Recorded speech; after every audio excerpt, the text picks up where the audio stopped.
केजरीवाल ने जो सपने दिखाए उन सपनों को सपना बनाकर ही रख दिया। व्यापारी वर्ग भी अपने आप को ठगा हुआ महसूस कर रहा है। व्यापारियों को कोई लाभ किसी प्रकार का उन्होंने नहीं पहुंचाए। अधिक लोगों को अधिक दिन तक मुल्क नहीं बनाया जा सकता। दिल्ली जिस प्रकार से विकसित होनी चाहिए, जिस प्रकार से विश्व स्तरीय स्तर की राजधानी के रूप में विकसित होनी चाहिए, उसमें कमी रही है। वो बिल्कुल उनके कट्टर समर्थक होते थे, वो गाली दे रहे हैं। जो केंद्र से जुड़ी हुई सरकार, केंद्र से सामंजस्य बनाकर चलने वाली सरकार नहीं बनी तो दिल्ली बहुत पिछड़ गई है और बहुत पिछड़ जाएगी। गरीब को प्राथमिकता देकर उसका अपना निजी आवास हो, हर व्यक्ति का। देश में किसी ने सोचा नहीं, कभी नहीं सोचा। पहले व्यापारी को साहूकार, सेठ, साहूकार, भामाशाह कहा जाता था। कुछ राजनीतिक लोगों ने, राजनीतिक दलों ने, राजनीतिक नेताओं ने अपने स्वार्थों की सिद्धि करने के लिए उनको कर चोर, मुनाफाखोर, काला बाजारी, चोर बाजारी, जमाखोर, घटतोलिए कहकर संबोधित करके वातावरण को विषाक्त बनाने का कार्य किया। उस सेठ भामाशाह जयंती को व्यापारी कल्याण दिवस के रूप में घोषित किया जाए। व्यापारी पेंशन योजना अभी केंद्र सरकार ने प्रारंभ की है, परंतु मैं उसको अपर्याप्त मानता हूँ। व्यापारी क्रेडिट कार्ड बनाया जाए जिससे व्यापारी भविष्य निधि स्थापित हो। प्रतिनिधि और 2 व्यापारियों के प्रतिनिधि भी जीएसटी काउंसिल में शामिल किए जाए। अभी माननीय प्रधानमंत्री जी का एक लेटेस्ट इंटरव्यू है, उस पर उन्होंने स्वयं भी यह स्वीकार किया कि मनुष्य हूँ, मनुष्य होने के नाते बहुत सी गलतियाँ भी हुई होंगी और हम अपना कर्तव्य पूरा करेंगे। व्यापारी समाज देने वाला समाज है। व्यापारी की हर परेशानी में हम 15 साल की उम्र से खड़े हैं।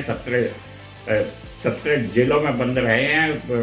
4 बार अपराधियों और माफियाओं से और गुंडा राज और प्रशासनिक आतंक से जूझते हुए 4 बार हमको मरा हुआ समझ के भी छोड़ के गए हैं, तो संघर्ष से अभी भी पीछे नहीं है। नमस्कार, आप देख रहे हैं कैपिटल हेडलाइंस और मैं हूं वात्सल्य राय। अभी हम देश की राजधानी दिल्ली, जिसे देश का दिल भी कहा जाता है, और दिल्ली का जहां दिल है उसी के करीब हम हैं। आईटीओ के पास हैं, न्यूज़ रूम में हैं और हमारे साथ बहुत खास मेहमान हैं जिनसे हम दिल्ली के चुनाव पर, दिल्ली की राजनीति पर बात करेंगे। रहने वाले वो उत्तर प्रदेश के हैं, उत्तर प्रदेश में बड़ी जिम्मेदारी निभा चुके हैं, 2 बार विधायक रह चुके हैं, मंत्री रह चुके हैं, वित्त मंत्री और ऊर्जा मंत्री जैसे अहम पदों पर रह चुके हैं। लेकिन उनकी बड़ी पहचान आज की तारीख में भारतीय व्यापारियों के बीच में है और वो व्यापारियों के सबसे बड़े संगठन के राष्ट्रीय अध्यक्ष हैं। हमारे साथ हैं श्री रविकांत गर्ग जी। बहुत स्वागत कर रहा हूं सर मैं आपका। धन्यवाद कैपिटल हेडलाइंस का। जी, मैं आपसे बस यही समझना चाहता हूं कि उत्तर प्रदेश में आपकी सक्रियता ज़्यादा है, हालांकि आप राष्ट्रव्यापी स्तर पर पहचाने जाते हैं, व्यापारियों के बीच काम करने के लिए पहचाने जाते हैं। दिल्ली में क्या प्रयोजन आपके इस समय होने का? दिल्ली तो देश का दिल है और देश के व्यापारियों का केंद्रीय व्यापारिक स्थल भी है। यहाँ से सारे देश का व्यापार गवर्न होता है और सामाजिक गतिविधियाँ भी चलती हैं। और दिल्ली का विकास केवल दिल्ली से जुड़ा हुआ नहीं है, दिल्ली वासियों से जुड़ा हुआ नहीं है, ये पूरे देशवासियों से और मैं तो कहूँगा कि विश्व में रहने वाले सभी भारतीयों से जुड़ा हुआ है। दिल्ली जिस प्रकार से विकसित होनी चाहिए, जिस प्रकार से विश्व स्तरीय स्तर की राजधानी के रूप में विकसित होनी चाहिए, उसमें कमी रही है। उस कमी को सभी लोग महसूस करते हैं। आज मैं समझता हूं कि दिल्ली प्रदेश का जो चुनाव हो रहा है वह संपूर्ण देश के लिए बहुत महत्वपूर्ण है और देश की विकास की राह को तय करने में दिल्ली प्रदेश का बहुत बड़ा योगदान रहने वाला है। दिल्ली उत्तर प्रदेश का सीमावर्ती राज्य भी है उसके नाते भी, और चूंकि व्यापार का, उद्योग का भी दिल्ली केंद्र है, राजधानी होने के नाते भी, और जो थोक की मंडियां हैं वो दिल्ली में संचालित होती है, और उसका असर पूरे देश में और जाता है। जब विकास की ओर बढ़ने वाली सरकार होगी, व्यापार को बढ़ाने वाली दृष्टिकोण से काम करने वाली सरकार होगी, उद्योग को विकास करने वाली सरकार होगी, तो निश्चित रूप से उसका असर प्रत्येक व्यक्ति पर पड़ेगा, और औद्योगिक विकास होगा, व्यापारिक विकास होगा, तो निश्चित रूप से हर व्यक्ति को रोजगार भी मिलेगा, और हर व्यक्ति उस दिशा में आगे बढ़ेगा, तो वो स्वावलंबी भी बनेगा, आत्मनिर्भर भी बनेगा। इसलिए मेरा तो सोच है, और मेरा सभी दिल्ली वासियों से निवेदन भी है।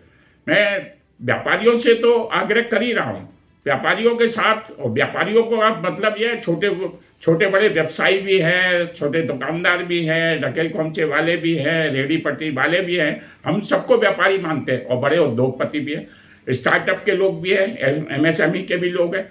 युवाओं को बहुत रोजगार की आवश्यकता है, महिलाओं को बहुत रोजगार की आवश्यकता है। तो दिल्ली जब विकसित राष्ट्र की ओर कदम बढ़ाएगी, तभी दिल्ली का विकास होगा, तभी सभी लोगों की समस्याओं का हल होगा, और प्रत्येक व्यक्ति का विकास दिल्ली प्रदेश के में जो राज्य स्थापित होगा, वो उसकी केंद्र से कितनी अच्छी ट्यूनिंग है, उस जो केंद्र का विजन है, जो प्रधानमंत्री श्री नरेंद्र मोदी जी का जो विजन है, वो विजन 140 करोड़ देशवासियों का विजन बनेगा, और वो उसमें सबसे महत्वपूर्ण योगदान दिल्ली प्रदेश के वासियों का होगा, तभी उस लक्ष्य को प्राप्त करने के लिए हम आगे बढ़ सकेंगे। तो मैं जी गर्ग साहब, बहुत अच्छी आप बात कर रहे हैं। तो जो मौजूदा सरकार है, जिसकी मुखिया अभी आतिशी है, लेकिन सर्वे सर्वा अरविंद केजरीवाल साहब हैं, वो भी अपने आप को व्यापारियों का हितैषी बताते हैं, और उनका ये कहना है कि दिल्ली के लोग सपोर्ट कर रहे हैं केंद्र में नरेंद्र मोदी साहब का। पिछले 3 चुनावों से यही बात वो करते हैं, 2015, 2020 और अभी 25 में भी है, और उनका ये कहना है कि वो बहुत अच्छा काम कर रहे हैं, उद्योग व्यापार को बढ़ा रहे हैं, रोजगार को बढ़ा रहे हैं, और कई सुविधाएं फ्री में देने के बावजूद वो फायदे का, मुनाफे का बजट देते हैं। रोजगार हर तरह के जिन तबकों की आप बात कर रहे हैं उनको वो दे रहे हैं, ऑटो वालों से लेकर रेहड़ी पटरी वालों को लेकर उन सबको सपोर्ट कर रहे हैं। आप भारतीय उद्योग व्यापार मंडल के राष्ट्रीय अध्यक्ष हैं, तो आपको तो उनका सपोर्ट करना चाहिए। केजरीवाल ने जो सपने दिखाए, उन सपनों को सपना बनाकर ही रख दिया, उसका कोई लाभ किसी वर्ग को नहीं प्राप्त हुआ। व्यापारी वर्ग भी अपने आप को ठगा हुआ महसूस कर रहा है। व्यापारी वर्ग में, जैसे मैंने पहले कहा, छोटे से लेकर बड़ा तक, क्योंकि उन्होंने सपने तो दिखाए, पर सपने को पूरा करने के लिए ना उनके पास विजन है, ना साधन है, ना सोच है, और ना शक्ति है। उन्होंने, आज आपने अभी कहा, ऑटो रिक्शा वाले, झुग्गी झोंपड़ी वाले, उन सबसे भी मेरी वार्ता हुई है, उन सबके विचारों को भी जानने की कोशिश हम लोग निरंतर कर रहे हैं।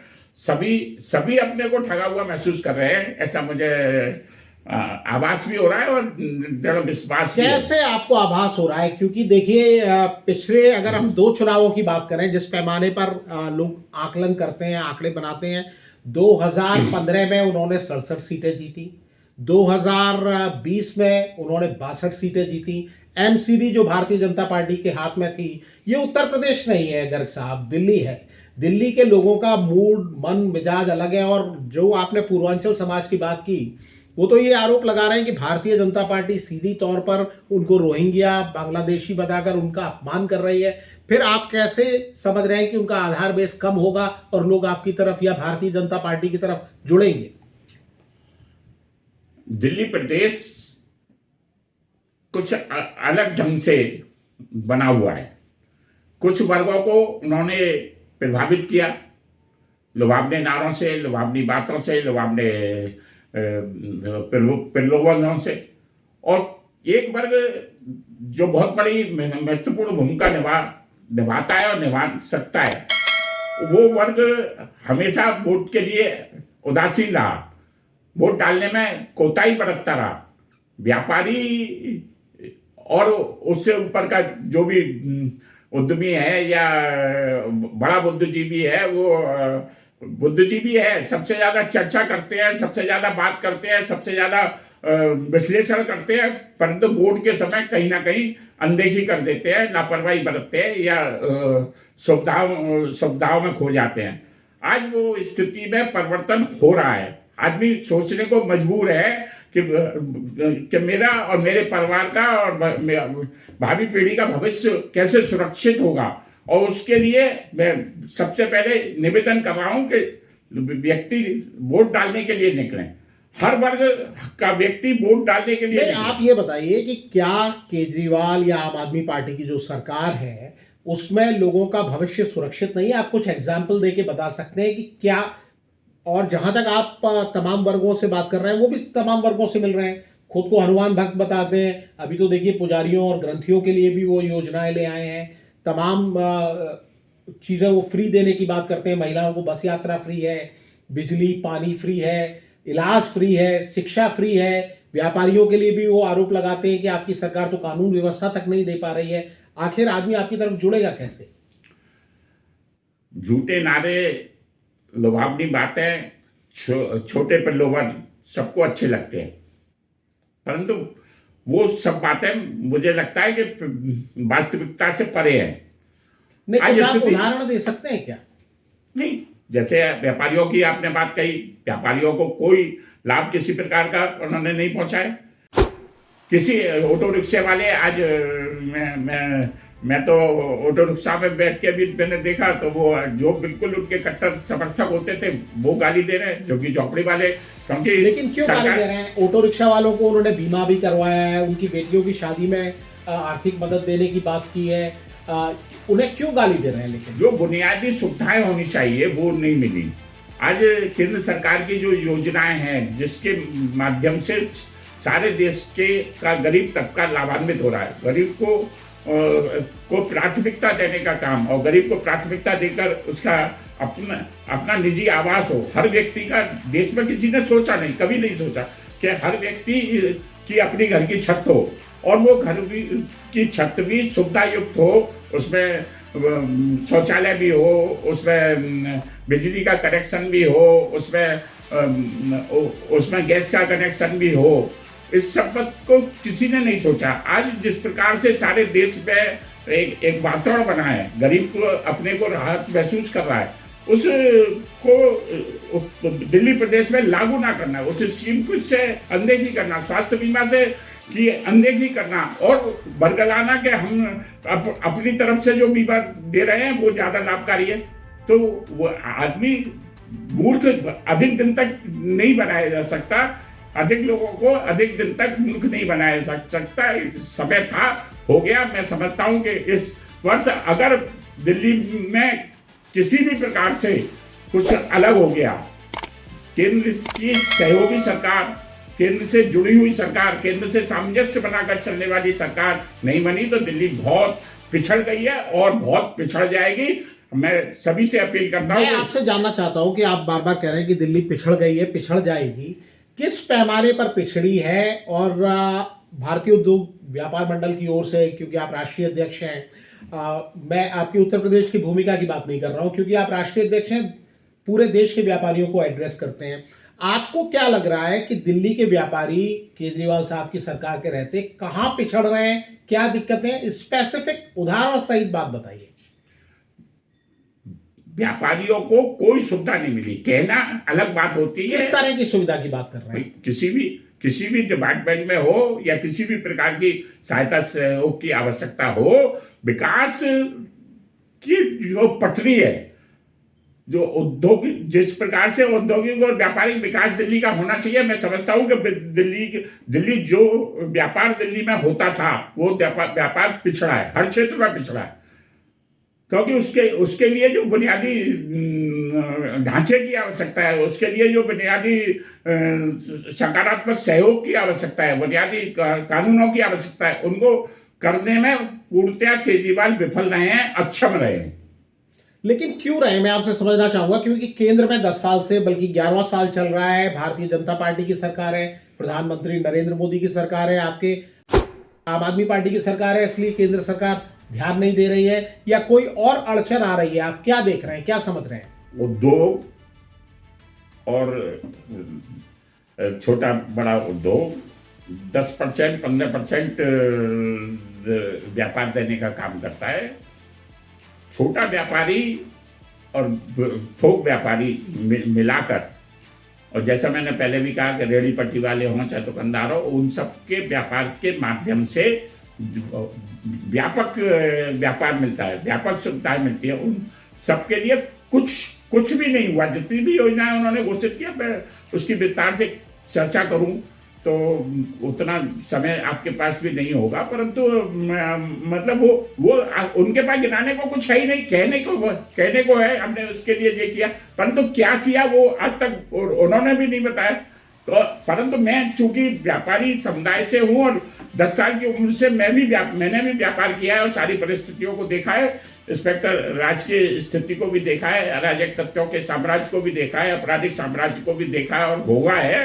तो उस सबके दृष्टिकोण से मैं कह सकता हूं कि दिल्ली में डबल इंजन की सरकार बने, ये समय की आवश्यकता है, दिल्ली के विकास के लिए आवश्यकता है, दिल्ली के उत्थान के लिए आवश्यकता है और दिल्ली वासियों के लिए एक सुनहरा अवसर है। उनके हाथ में एक विकास की ताले की और विकास और सुरक्षा के ताले की कुंजी है। उस कुंजी का इस्तेमाल 100% मतदान करके सब लोग करें, जिसकी जैसी इच्छा हो वैसा मतदान करें। परंतु जो मेरा सुझाव है, जो मुझे देख रहा है, जो मेरे अनुभव के आधार पर मैं कह सकता हूं कि माननीय प्रधानमंत्री श्री नरेंद्र मोदी जी के नेतृत्व और उनके साथ चलने वाली सरकार बनेगी, तभी दिल्ली जो हम अपेक्षा करते हैं, पूरे देशवासी अपेक्षा करते हैं, दिल्ली प्रदेश के लोग अपेक्षा करते हैं कि दिल्ली इतनी सुंदर बने, इतनी विकसित बने, दिल्ली विश्व स्तरीय रूप में तो एक सुंदर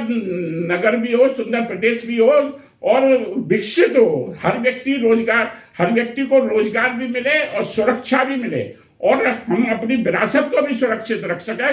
विरासत को सुरक्षित रखने, अपनी भारतीय संस्कृति को सुरक्षित रखने के लिए जो प्रयास केंद्र सरकार ने किए हैं, दिल्ली के लिए भी और सारे देश के लिए भी, वो भी एक विलक्षण कार्य है। तो मैं इन्हीं सब बातों के आधार पर सभी से निवेदन भी कर रहा हूं और ये नहीं, बिल्कुल आप अपील कर रहे हैं, निवेदन कर रहे हैं, कई बार आप कर चुके हैं। लेकिन मैं आपसे एक चीज समझना चाहूंगा। आप 1989 में पहली बार विधायक बने, 1991 में आप मंत्री बन गए उत्तर प्रदेश के अंदर, और उत्तर प्रदेश बहुत बड़ा राज्य है। अगर जनसंख्या के आधार पर देखा जाता, अलग देश होता तो लोग कहते हैं कि 5वें स्थान पर होता दुनिया में। उतने बड़े राज्य के आप वित्त मंत्री रहे, आप ऊर्जा मंत्री रहे, आज भी आपके पास उत्तर प्रदेश में एक बड़ी जिम्मेदारी है। व्यापारी कल्याण बोर्ड के आप चेयरमैन हैं। आप दिल्ली में हैं, आप लोगों से अपील कर रहे हैं, व्यापारियों से अपील कर रहे हैं, अपने संगठन भारतीय उद्योग व्यापार मंडल के आधार पर अपील कर रहे हैं। लेकिन मैं आपसे समझना चाहूंगा, गर्ग साहब, अगर लोग आपकी बात मानते हैं, आपकी बात को सुनते हैं, आपके कहने पे वोट डालते हैं, और खास तौर पर व्यापारी, चाहे रेहड़ी पटरी वाले हों, चाहे छोटे दुकानदार हों, चाहे बड़े उद्योगपति हों, अगर आपकी बात सुनते हैं, आपके कहने के आधार पर वोट डालते हैं, तो ऐसी 3 4 5 बातें आप बताइए कि अगर दिल्ली में सरकार बनती है तो वो चाहेंगे कि आपके माध्यम से सरकार उसको पूरा करे, और ना हो पाए तो वो आपसे आकर सवाल करें। ऐसी 2 4 5 बातें अगर आपके विजन में हो, कुछ ध्यान में हो, आप बताएं। हमने भारतीय उद्योग व्यापार मंडल के माध्यम से माननीय प्रधानमंत्री जी, माननीय केंद्रीय वित्त मंत्री जी और माननीय अपने जो वरिष्ठ केंद्रीय मंत्री हैं, उनके सामने हमने कुछ बातें व्यापारियों की रखी हैं।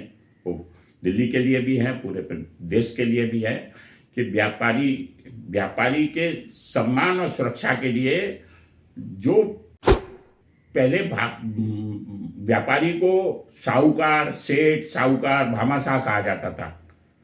कुछ राजनीतिक लोगों ने, राजनीतिक दलों ने, राजनीतिक नेताओं ने अपने स्वार्थों की सिद्धि करने के लिए उनको कर चोर, मुनाफाखोर, काला बाजारी, चोर बाजारी, जमाखोर, घटतोलिए कहकर संबोधित करके वातावरण को विषाक्त बनाने का कार्य किया। हमने अभी मांग रखी है कि सेठ भामाशाह, जिन्होंने देश की आज़ादी में अपना सर्वस्व अर्पित करके महाराणा प्रताप को मुगलों से लड़ाई के लिए सामर्थ्यवान बनाया, उस भामाशाह के रूप में ही व्यापारी की पहचान पूरे देश में थी। उस सम्मान को, उनके प्रति भाव को पुनः बरकरार करने के लिए सेठ भामाशाह जयंती जो 29 जून को होती है, उस सेठ भामाशाह जयंती को व्यापारी कल्याण दिवस के रूप में घोषित किया जाए। उत्तर प्रदेश के यशस्वी मुख्यमंत्री श्री योगी आदित्यनाथ जी ने उस बात को स्वीकार करते हुए और सेठ भामाशाह जयंती 29 जून को व्यापारी कल्याण दिवस के रूप में घोषित किया है। और प्रत्येक जनपद में, प्रत्येक तहसील स्तर तक, राज्य में भी और तहसील स्तर तक भी भामाशाह के सम्मान के लिए सरकारी स्तर पर कार्यक्रम आयोजित होते हैं। तो हम केंद्र सरकार से भी मांग करते हैं और केंद्र सरकार उस बात से लगभग सहमत भी है। तो एक तो भामाशाह का सम्मान व्यापारी को मिले, मतलब व्यापारी से मतलब मेरा रेहड़ी पटरी वाले तक से है। और दूसरा व्यापारी को अपने जीवन को सुरक्षित बनाने के लिए व्यापारी पेंशन योजना अभी केंद्र सरकार ने प्रारंभ की है, परंतु मैं उसको अपर्याप्त मानता हूँ। वो 3000 की पेंशन की योजना है और एक लेंथी योजना है, उसमें संशोधन करके हमने प्रस्ताव दिया है कि उसको 3 स्तर में, जिस तरह का छोटा दुकानदार, छोटा रेहड़ी पट्टी वाला है, बड़ा छोटा दुकानदार, उससे बड़ा छोटा दुकानदार है, उससे बड़ा व्यापारी है, उसको 3 श्रेणी में विभक्त करके उनको पेंशन की योजना बनाई जाए और पेंशन प्रदान की जाए। उसमें सरकार का भी योगदान हो, उसमें व्यापारी का भी योगदान हो। इसी प्रकार से जिस प्रकार से किसान क्रेडिट कार्ड सरकार देती है, उस किसान क्रेडिट कार्ड के समकक्ष व्यापारी क्रेडिट कार्ड बनाया जाए, जिससे कि व्यापारी को जरूरत हो तो उसको भी 3 श्रेणी में विभक्त करके, 3 या 4 श्रेणी में विभक्त करके, जो जिसका जैसा व्यापार है और जिसका जैसा टर्नओवर है, उसके आधार पर व्यापारी क्रेडिट कार्ड जारी किया जाए। जिस प्रकार से कर्मचारियों की कर्मचारी भविष्य निधि एक सरकार बनाती है, उसमें कर्मचारी का भी योगदान होता है, सरकार का भी योगदान होता है। हम जो टैक्स देते हैं उस टैक्स का कुछ परसेंटेज, व्यापारी जो टैक्स देते हैं उसका कुछ परसेंटेज व्यापारी से लिया जाए, कुछ सरकार अपना योगदान दे और व्यापारी भविष्य निधि स्थापित हो, जिससे कि व्यापारी का भविष्य सुरक्षित हो। और साथ में और कुछ बातें ऐसी हैं जिनको, जैसे व्यापारी जीएसटी काउंसिल है, जीएसटी काउंसिल में सारी बातें, सारी जो भी कानून बनता है या नियम बनते हैं, वो सब व्यापारी से संबंधित है, व्यापारी के लिए ही होते हैं, परंतु उसमें व्यापारी प्रतिनिधि नहीं है, उद्यमी प्रतिनिधि नहीं है। तो 2 उद्यमियों के प्रतिनिधि और 2 व्यापारियों के प्रतिनिधि भी जीएसटी काउंसिल में शामिल किए जाए। इसी प्रकार से हमने कुछ और बातें भी सरकार के सामने रखी है। और जी रविकांत जी, मैं 1-2 चीज़ें और आपसे समझना चाहूँगा, क्योंकि आप बड़े नेता हैं और आप एक ऐसे नेता हैं जो भारतीय जनता पार्टी जिन्होंने स्थापित की थी, आप संस्थापक सदस्यों में से एक हैं। और जहाँ तक मुझे याद है, जब आप पहली बार विधायक बने थे तो आपके पहले उस कॉन्स्टिट्यूएंसी से भारतीय जनता पार्टी का कोई विधायक नहीं था, आपने भारतीय जनता पार्टी का खाता वहाँ खोला। आप वैश्य हैं, बनिया समाज से आते हैं और पहले भारतीय जनता पार्टी को बनिया ब्राह्मणों की पार्टी समझा जाता था। लेकिन जब ये मंडलीकरण हुआ और ये जो समीकरण जातियों के बनाने की कोशिश हुई, तो उसमें सबसे ज़्यादा लोगों का ऐसा आरोप है कि भारतीय जनता पार्टी ने अगर किसी को किनारे लगाया तो बनिया समाज को, व्यापारी समाज को ही किनारे लगाया। और केजरीवाल ने, क्योंकि वो खुद भी उसी समाज से आते हैं, उन्होंने इसको बड़ा लपक लिया। बनियों का ये कहा जाता है, जो राजनीतिक समीकरण मैं समझता हूँ, जानता हूँ, उनके वोट भले ही कम हो, लेकिन वो माउथ पब्लिसिटी बड़ी अच्छी करते हैं, क्योंकि छोटे दुकानदार हैं, रेहड़ी पटरी वाले हैं या उनसे बड़े दुकानदार हैं, उनके पास दिन भर में तमाम लोग मिलने आते हैं और उनके पास एक हवा बदलने का एक रुख होता है। तो 2015 के चुनाव में मैं आपको वापस दिल्ली में ले जाना चाहता हूँ। केजरीवाल ने जगह जगह जाकर ये कहा कि मैं बनिए का बेटा हूँ, मैं बनिए का बेटा हूँ। उससे पहले लोग नहीं जानते थे कि वो बनिए के बेटे हैं।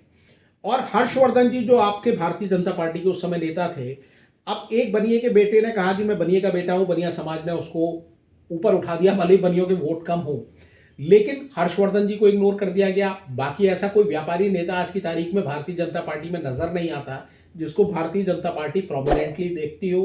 बल्कि मुझे कई बार तो ऐसा भी लगता है, लोग जो आरोप लगाते हैं, केजरीवाल जी जैसे लोग आरोप लगाते हैं कि बनियों की शायद या व्यापारियों की आज भारतीय जनता पार्टी को जरूरत ही नहीं है।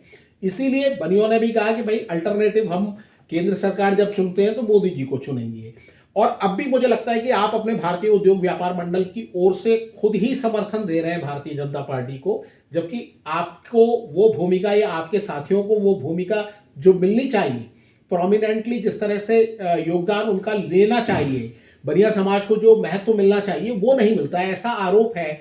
आप इसे कैसे देखते हैं? आपकी बात में सच्चाई भी है, परंतु परिस्थितियों के अनुसार निर्णय भी लिए जाते हैं। अभी माननीय प्रधानमंत्री जी का एक लेटेस्ट इंटरव्यू है, उस पर उन्होंने स्वयं भी यह स्वीकार किया कि भाई मनुष्य हूँ, मनुष्य होने के नाते बहुत सी गलतियाँ भी हुई होंगी और कुछ निर्णय भी गलत हुए होंगे, उनमें सुधार करेंगे हम। ये बात सही है कि व्यापारी भी समाज का एक अंग है, वैश्य समाज भी समाज का एक महत्वपूर्ण अंग है। परंतु हम अपने लिए कम सोचते हैं, समाज के लिए ज्यादा सोचते हैं और राष्ट्र के लिए उससे ज्यादा सोचते हैं। तो इसी सोच में तो लोग केजरीवाल के पीछे चले गए। आप उनको वापस कैसे लाओगे? क्या कोई फार्मूला है? क्या भारतीय जनता पार्टी आपसे संपर्क कर रही है? आपको ऐसा कोई रोल दिया जा रहा है? आप अपनी तरफ से तो कूद गए हैं कि हम बचाएंगे। 15% वोटों का डिफरेंस है, जो मुझे लगता है वैश्य समाज अगर पूरी सक्रियता से नहीं लगा बीजेपी के पीछे, बहुत पब्लिसिटी में नहीं लगा, अपना वोट तो जाकर वो देकर आते हैं कि जी हमें कमल पे ही देना है, क्योंकि हमने शुरू से कमल पे ही दिया है, हम कहीं और नहीं जाएंगे। लेकिन बाकी जो समाज के हिस्सों को मोबिलाइज करते हैं वैश्य लोग, क्या वो कर पाएंगे? कैसे कर पाएंगे? कोई उनके पास कोई आश्वासन है? हम अपना कर्तव्य पूरा करेंगे। व्यापारी समाज देने वाला समाज है। व्यापारी समाज किसी से कुछ मांगता नहीं है, परंतु हर व्यक्ति को उसका हक मिले, इसकी चिंता करना सभी की जिम्मेदारी भी है, चाहे वो शासक हो, प्रशासक हो या कोई अन्य वर्ग से आता हो। उपेक्षा को लोग किसी हद तक महसूस करते हैं, परंतु सबका साथ, सबका विकास, सबका प्रयास के साथ आज हम इस स्थिति में सोचने को मजबूर हैं और कि हम अगर इंडिविजुअल रूप से व्यक्तिगत महत्वाकांक्षा और स्वार्थों तक ही अगर सीमित रहे तो निश्चित रूप से दिल्ली बहुत पिछड़ जाएगा, पिछड़ गया है। लेकिन मैं आपसे एक व्यक्तिगत सवाल पूछूंगा। आप इतने बड़े नेता रहे, मैंने जैसे दोबारा कहा कि आपने अपने करियर की शुरुआत की, आपने बीजेपी को वो सीट जीत के दी जो बीजेपी ने कभी नहीं जीती थी, फिर आप दोबारा भी जीत के आए, फिर पार्टी ने आपको खुद को किनारे किया और उसके बाद उसका कंपनसेशन कभी नहीं हुआ। आप तो एक जुझारू व्यक्ति थे जो कि न पार्टी से अलग हुए, न आपने कोई राह पकड़ी, आप आगे बढ़ते रहे। लेकिन आज की पीढ़ी थोड़ी महत्वाकांक्षी है, वो भी अपनी हिस्सेदारी चाहती है, तो इसीलिए उन्होंने केजरीवाल साहब को चुना। एक व्यक्तिगत और स्पष्ट महत्वाकांक्षी व्यक्ति आज की तारीख में बिना कुछ हासिल किए क्यों केवल आपकी अपील पर भारतीय जनता पार्टी के साथ आएगा? क्या कभी आप इस बारे में सोचते हैं? सारा काम विश्वास और विजन से चलता है। उस समय की परिस्थितियां जो लोगों को लगा, उसके आधार पर लोगों ने निर्णय लिए। आज परिस्थितियां बदली हुई हैं और बदली हुई परिस्थितियों में लोग के विचार भी बदल रहे हैं लोगों के, और फिर तो हम वोट के हक को पूरा करेंगे तभी आएगा ना हमारी इच्छा की सरकार। हम जिसको वोट देना चाहते हैं, जिसको जैसी सरकार हम बनाना चाहते हैं, जैसा नेतृत्व हम खड़ा करना चाहते हैं, वो सब हमारे वोट से होने वाला है। हमारे वोट से मतलब प्रत्येक मतदाता के वोट से होने वाला है। तो उस मतदाता को जागरूक करने की बात भी मैं कर रहा हूँ कि 100% मतदान बनाएगा व्यापारी की पहचान। इस उद्देश्य के साथ हम लोगों को गोष्ठी करेंगे, लोगों को मतदान केंद्र तक पर हम अपने व्यापारी प्रतिनिधियों को खड़ा करेंगे, ऐसा विजन हम तैयार कर रहे हैं। रविकांत गर्ग जी बड़ी ईमानदारी से साफ गोई से अपनी बातें करते हैं और इनके पास एक विजन भी है, जैसा इन्होंने बताया कि चाहे व्यापारी पेंशन योजना की बात हो या व्यापारी क्रेडिट कार्ड की बात हो, इनके पास बड़ा विजन है और लगातार व्यापारियों के कल्याण के लिए लगे रहते हैं। भारतीय जनता पार्टी में बड़े नेता रहे हैं और ऐसी उन्होंने सीट जीती भारतीय जनता पार्टी के लिए जो आज उनकी प्रतिष्ठा से जोड़ी जाती है, नाक से जोड़ी जाती है। और दिल्ली के मैदान में जब ये कूद गए हैं तो आप समझ सकते हैं कि जिस तरह का इनका जुझारू व्यक्तित्व है, संघर्ष करते हैं। हालांकि बहुत सारे लोग जो केजरीवाल साहब की तरफ चले गए हैं, इनकी बात सुनकर वापस आएंगे, इसके लिए इनको काफ़ी मेहनत करनी पड़ेगी, लेकिन जैसा इनका स्वभाव है, चरित्र है, ये लगातार लगे रहेंगे। और जब ये वादा कर रहे हैं तो व्यापारियों से ये भी कह रहे हैं कि अगर बातें पूरी नहीं होती है तो इनको आकर पकड़ा जा सकता है। बिल्कुल, व्यापारी की हर परेशानी में हम 15 साल की उम्र से खड़े हैं, 17 जेलों में बंद रहे हैं, 4 बार अपराधियों और माफियाओं से और गुंडा राज और प्रशासनिक आतंक से जूझते हुए 4 बार हमको मरा हुआ समझ के भी छोड़ कर गए हैं। तो संघर्ष से अभी भी पीछे नहीं है और व्यापारी के हक के लिए, व्यापारी के सम्मान के लिए, व्यापारी की सुरक्षा के लिए और उसको अधिक अपने व्यापार को बढ़ाने के लिए अधिक सुविधा मिले और युवा पीढ़ी को और महिला पीढ़ी को सारी योजनाओं का लाभ मिले, सरकारी योजनाओं का लाभ मिले और जो योजनाएं उनके लिए तैयार नहीं हुई उन योजनाओं को प्राथमिकता पर बनाया जाए। उस सब के लिए हम अनवरत प्रयास करते रहे, अनवरत प्रयास भी करेंगे, संवाद भी करेंगे, संवाद के माध्यम से समाधान भी करेंगे और आवश्यकता होगी तो संघर्ष भी करेंगे। पर मेरा निवेदन है कि एक बार हम लोग मुख्य धारा में आए, ये समय की आवश्यकता है। सभी दिल्ली प्रदेश के प्रत्येक मतदाता के लिए आवश्यक है कि दिल्ली के विकास की दृष्टि से 100% मतदान का संकल्प लें और सकारात्मक सोच के साथ हम अपने विकसित भारत के संकल्प को पूरा करने के लिए अपना योगदान दें। तो रविकांत जी से हमने बात की। अगर आपके पास भी इनके लिए कोई सवाल हो तो आप हमें कमेंट करके पूछ सकते हैं, हम उन सवालों का जवाब भी रविकांत जी से लेंगे। हमारे मन में जितने सवाल आए हमने इनसे पूछे और इन्होंने बड़ी बेबाकी से, ईमानदारी से हर सवाल का जवाब दिया। तो रविकांत जी, आपने हमें वक्त दिया सर, आप इतने व्यस्त समय से निकालकर, आपका बहुत बहुत आभार, धन्यवाद, नमस्कार। आपके लिए और आपके चैनल के लिए बहुत बहुत धन्यवाद। आप जिस प्रकार से अपने चैनल के माध्यम से एक जन जागरण कर रहे हैं, लोगों को सही स्थिति से अवगत कराते हैं, वास्तविकता तक ले जाते हैं, उसके लिए हम बहुत हृदय से भारतीय उद्योग व्यापार मंडल के राष्ट्रीय अध्यक्ष के नाते भी और देश के 10 करोड़ व्यापारियों की ओर से आपका धन्यवाद करता हूँ।